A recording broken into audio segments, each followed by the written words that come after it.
Das kann ich doch nicht sagen. Nächste Frage. Wie fasst man das in Wort? Geil. Kurze Pause. Ich bin durch, weißt du, merkst du? Oh no. Ich finde es eine super Erfahrung auch. Eine konkrete Aufgabe bei Laserline ist es, Kunden zu helfen. Das ist die konkrete Aufgabe. In der Regel haben die Kunden ein Problem. Manchmal wollen sie auch einfach nur eine Wartung. Aber wenn man dann halt ein technisches Problem hat und ich bin vor Ort und kann das Problem beheben, sind die natürlich sehr happy. Ich mache halt technische Schulungen für Kunden, das heißt Bedienung des Gerätes erklären, Wartung des Geräts, Instandhaltung, Instandsetzung. Und das halt beim Kunden vor Ort oder bei uns in unseren Schulungsräumen. Nach einem Laserverkauf sind typischerweise meine Kollegen und ich die ersten, die wirklich beim Kunden vor Ort auftauchen zur Inbetriebnahme des Gerätes. Und dann haben wir, sage ich mal, ganz normal wie beim Auto, wie man es kennt, einmal im Jahr eine Wartung, wo dann zum Beispiel ich als Servicetechniker zum Kunden fahre und die Wartung durchführe. Dann zeigt der Kunde uns die Anlage, je nachdem was halt gemacht wird. Meistens wird halt nur ein einfacher Service gemacht, das heißt Filter tauschen. Dann wird einmal halt geschossen, so wird es halt genannt, und ob die Leistung noch da ist und alles. Und dann war es eigentlich schon.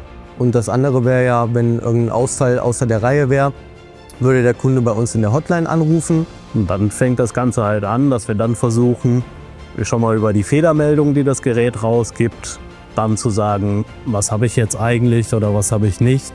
Und dann geht es halt Stück für Stück mit dem Kunden weiter, was hat er schon gemacht, was kann er als nächstes machen. Sollte das trotzdem was Größeres sein, wo es Ersatzteile, Reparaturen braucht, dann kommt der Feldservice zum Einsatz. Und dann überlegen wir uns ein Ersatzteilpaket zusammen mit den Kollegen und besprechen das Ganze im Vorfeld. Und dann schicken wir einen von den Kollegen los. Ich fliege übernächste Woche für eine Woche nach Südafrika, Port Elizabeth. Wir haben auch sehr viele Einsätze in Deutschland. Die regeln wir dann mit dem Autofahren, also direkt per Pkw zum Kunden. In Europa war ich fast überall, also Schweden, Norwegen, Benelux, Frankreich, Spanien, Italien, Portugal. Bei einem Kunden in Portugal war ich schon 4-5 Mal, da ist es fast, als besuche ich Freunde. Die Reisetätigkeit war natürlich von Anfang an eine Frage im Bewerbungsgespräch, zu wie viel Prozent man bereit ist zu reisen. Aktuell bin ich da bei 25%, wo ich im Feldservice tätig bin. Und die restliche Zeit bin ich halt hier im Haus, da bin ich halt in der Produktion mit eingebunden. Ja, nach meiner Ausbildung wurde ich dann halt gefragt, was ich so machen will, in welche Abteilung ich kommen will. Und dann habe ich halt gesagt, ich würde gerne in die Produktion kommen. Dann wurde ich auch gefragt, ob ich in den Service will, also in den Feldservice. Habe ich natürlich ja gesagt, da ich selber Lust habe, andere Betriebe noch zu sehen. Das ist jetzt, soll ich sagen, 15% Service und der Rest bin ich halt in der Produktion und baue die Laser. Das können wir jetzt auch noch dementsprechend erweitern, wie mir das halt passt, sage ich mal. Aber aktuell bin ich damit zufrieden.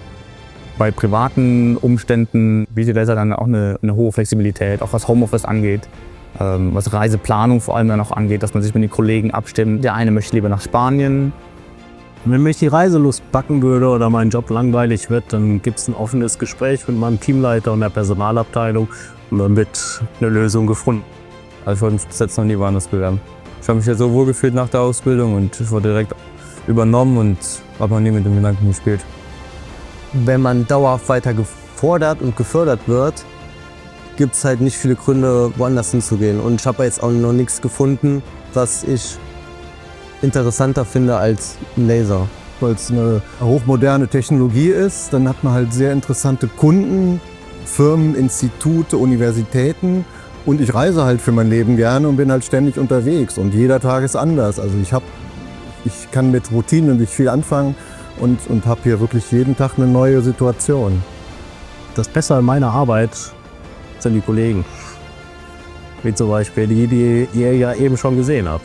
Ich möchte in einer Firma arbeiten, wo natürlich auch Kommunikation und natürlich auch ganz viel Humor mitspielt, muss man sagen. Also ohne Humor geht, glaube ich, sehr wenig im Leben. Passt einfach alles.